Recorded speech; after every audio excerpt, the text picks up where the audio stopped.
Hi, my name is Matt. I'm here from the Mighty Quest for Epic Loot, and you're watching Connected Digital World.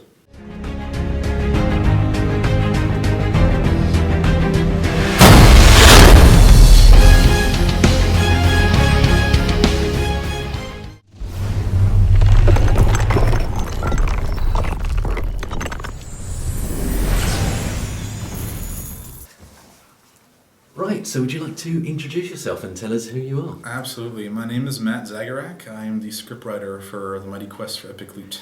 Interesting title for a game. Do you want to tell us a little bit about the game?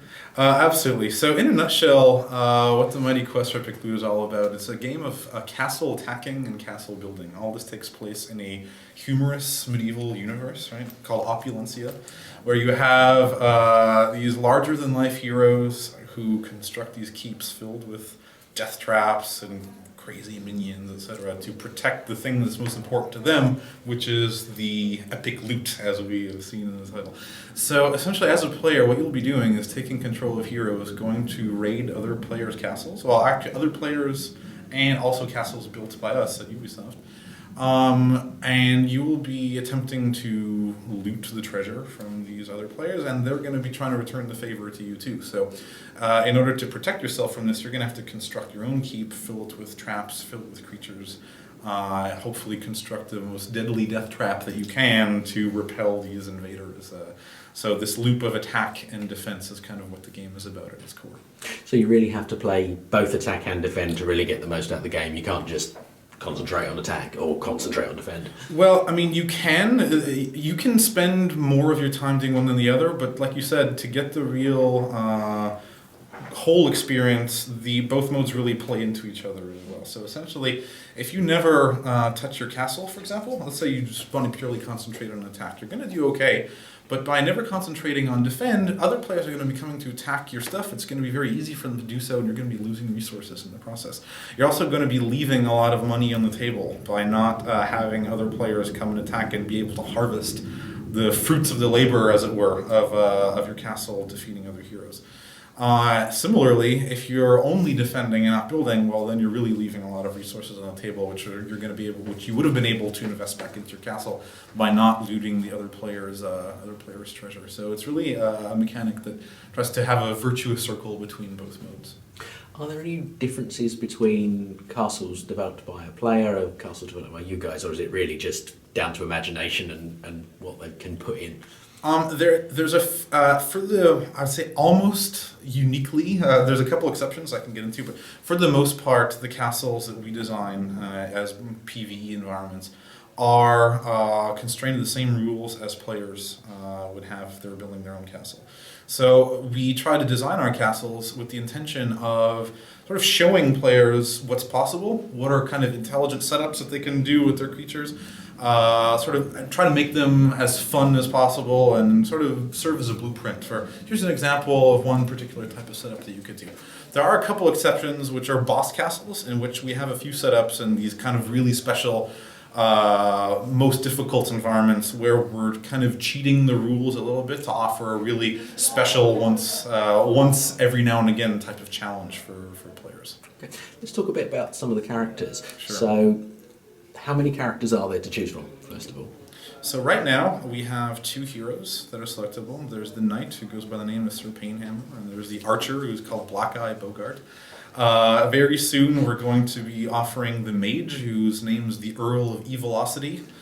And there's going to be a female hero coming up soon as well, who I can't talk about in detail yet, but that's going to be coming shortly. Essentially, the Sir Painhammer is the melee brute force character. Black Eye is the ranged character with a little more of a finesse gameplay. And the mage, the Earl of Evilocity, is a sort of your typical spellcaster, elemental wizard type character. Excellent. So obviously you start off, you raid castles, you kill bad guys, Mm-hmm. and you can level up with XP. Mm-hmm. So how many levels are there, and what sort of things can you do in different levels? Can you talk about that? Okay, so right now we have, there's actually two different progressions. Your castle levels and your hero levels as well. So there's a level cap right now in our closed alpha of 35 for castles and 30 for heroes. The reason why it's higher for castles is that we want to give heroes who reach a level cap still a little bit of buffer where they can still do challenging attack experiences. That level cap is going to be increased as we progress through our milestones and through our closed beta, etc., and our different phases of gameplay.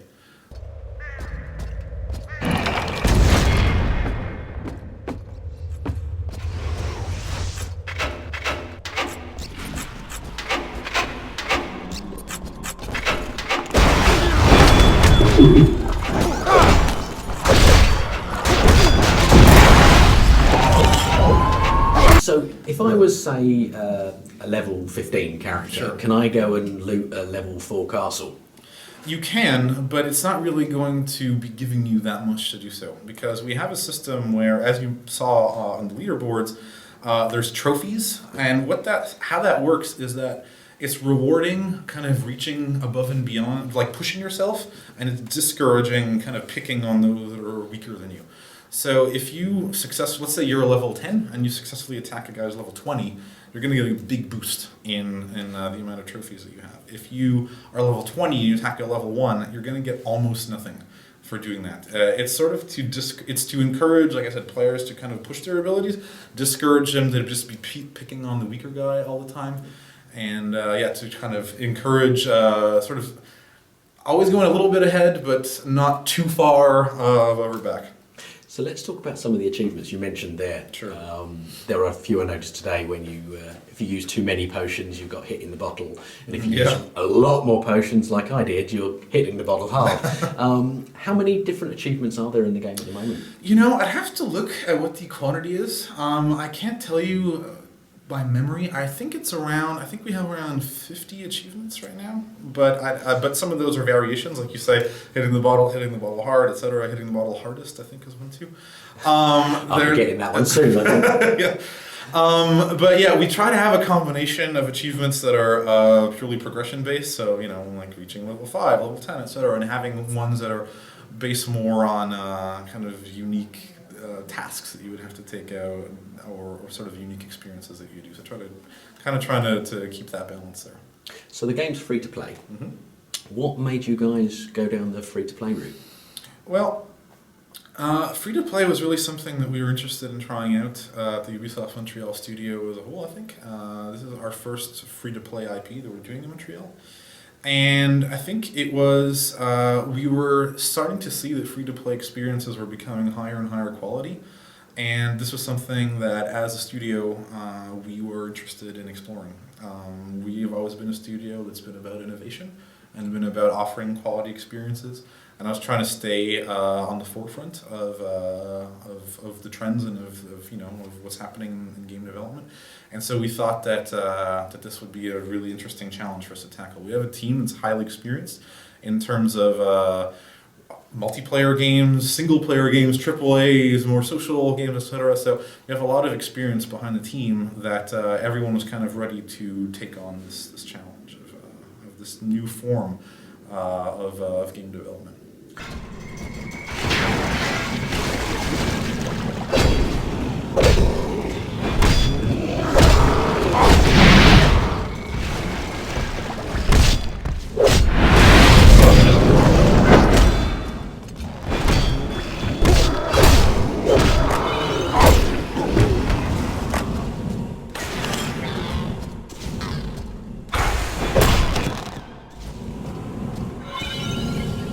So obviously, with it being free to play, there are going to be elements where you can pay for items in the game. So There are. do you want to talk a little bit about that? Okay, so one thing that's important to note is that because we have a game that's based on competition, or notably, competition is a big part of the game. You can, of course, just play without competing if you so desire, but we can't have a system in which you're paying for power and that you're winning by spending money. So the way in which we want to focus our monetization is really in a paradigm of time versus money. So a player who has less time is going to be able to kind of catch up to his friends via dropping a little bit of real life currency. So an example of this is, let's say, items.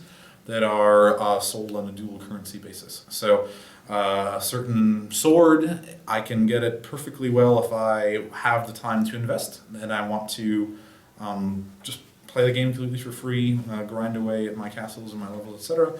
Or I can sort of skip ahead a little bit in that curve if I want to by dropping some real life currency. So it's really all about just accelerating the experience for players who want to invest, but never about selling them power. Excellent. So obviously that's going to stop the issue of someone buying the best weapons, the best armour, and going straight in and killing their friends who've been in the game in 20 minutes. But even then, gear is only one side of the coin. There's also the level, right? And so the level, that is never really going to, you can't really cheat that. I mean, I don't like to use the word cheat, but the only way to you have to gain levels by playing, essentially. So... Excellent.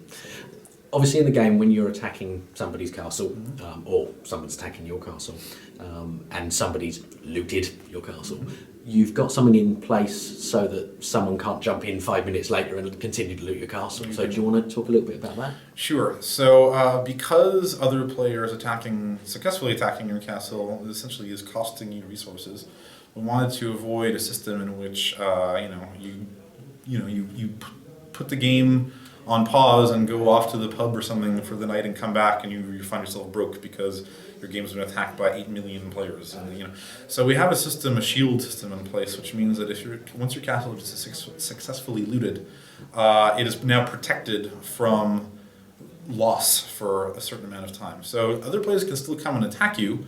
They can gain experience from doing that, but they're not going to be able to loot your treasure chest and thus be costing you resources. There's a lot of humour in the game, I've noticed. So do you want to talk a little bit about the humour? Sure. Well, humour is my specialité, if you will. That was really not funny, actually. Humour is my specialty in the is my raison d'être in this game here, because as the writer. I thought that there was a real opportunity to make, the hack and slash genre can often be fairly stodgy, and so can just the medieval fantasy genre in general. I thought there was really room for some nice light touch and some humorous context for a game like this. So, trying to really bring in the humor through every aspect of the game that we can. Starting with the trailers that we do, and even just how we show characters and how they're posed in static images. So trying to infuse a lot of personality into the game this way, via both, like I said, the communication side of things, and also naturally the in-game side of things too, where you'll have hamster wheels that have spikes jutting out of them, where you'll have boss characters with all kinds of ridiculous names, where you'll have animations that are really silly. So I mean, that's one thing that's fun for me as a writer, is that whereas on another game I might be plugging away at a word processor for hours on end, in a game like this, because there's not as much of a narrative story per se, a lot of what I do is really on bringing a humorous context and humorous tone to the game. So by working with art teams, working with animators, by working with designers.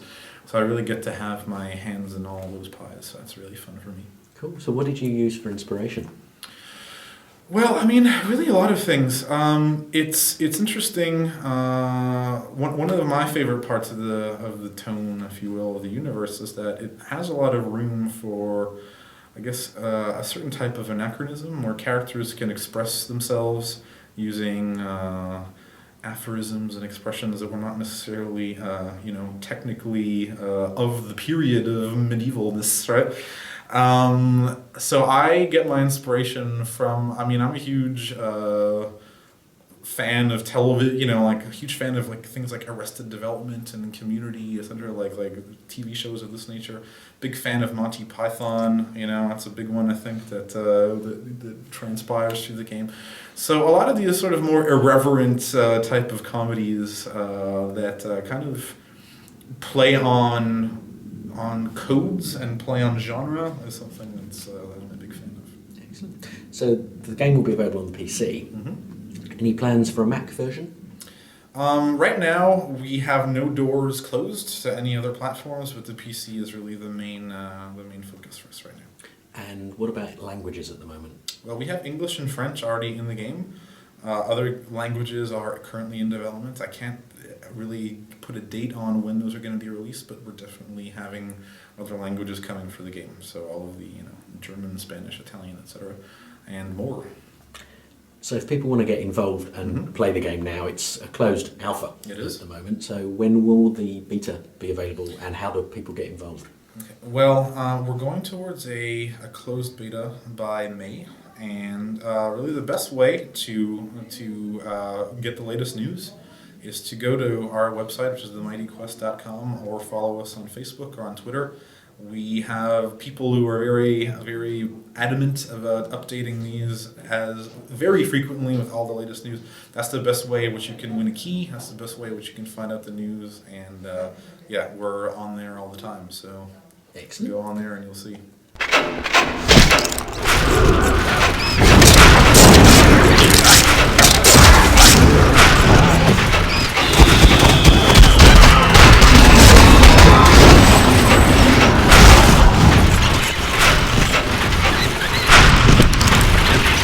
I notice as well, when you finish a castle, whether you win or lose, you get the opportunity to rate the castle. What was the reasoning behind that? So the rating system is in place to allow the best content to kind of rise to the top of the crop, as it were. The way in which that happens is by compiling the ratings that players give to castles writ large. We have like algorithms in place that then allow us to detect which are the best castles and to sort of promote those the most. By rating a castle, you're essentially saying, I want to see castles like this more and more as I keep playing, and I also want other players to see castles of this nature. Also, we give you a reward for rating a castle too. We really, because we think that kind of this community feedback is really an important part of the game. Like, good castles should really be seen by more people, should be played more, and thus we hope we'll get rated higher. We want to give the incentive to players to always take 2 seconds that it takes to click the button that shows their appreciation or lack thereof for a castle. And as you say, you get a reward, so it's always worth doing. Exactly. So how many player-created castles could there be in a game, or do you limit it? There's really no limit. I mean, I'm sure there's a hard limit that I don't know because it's in some kind of programming constraint that I'm not familiar with, but their game is really designed to support thousands and thousands and thousands of players, and each player means a castle.